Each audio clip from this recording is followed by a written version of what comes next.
हम पूनम झा अहाँ के अपन यूट्यूब चैनल पर स्वागत करे छी। आइ बनेबे आलू के अचार तिल द क।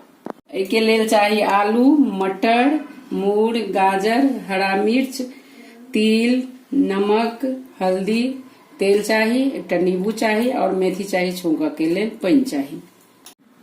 अब आलू उबाल लेबे और मूर के और गाजर के छोट छोट टुकड़ा काट लेबे।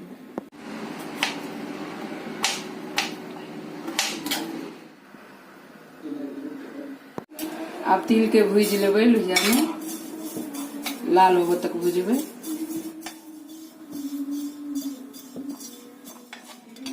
अब तिल भ गेले लाल लाल, अब एकरा उतार लेबे और मिक्सी में पीस लेबे। तिल के और गाजर के और मटर के हल्का नून द क अब 5 मिनट एकरा उबाल लेबे। मिक्सी में तिल पीस ले लिए, आलू उबाल के छोट छोट टुकड़ी काट ले लिए, मिर्चाई काट ले लिए, नींबू काट ले लिए और ई सब के हल्का देना हम देखेलौ हैं, उबाल ले लिए। अब सब चीज तैयार हो गए। अब सबटा के मिलेबे।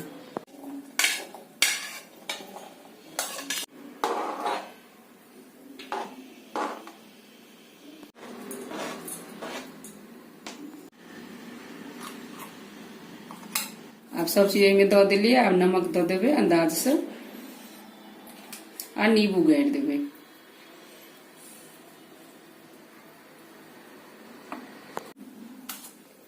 अब में हल्का सा पानी द क पूरा खूब निक से मिला देबे। अब छौंका के लेल तेल और मेथी के गरम करबे। अब मेथी भ गेले त कनी में हरद ध देबे। अब ई सब चीज मिला दिलिए त अब एकरा छौंक देबे। छौंकला के बाद खूब निक से मिला देबे।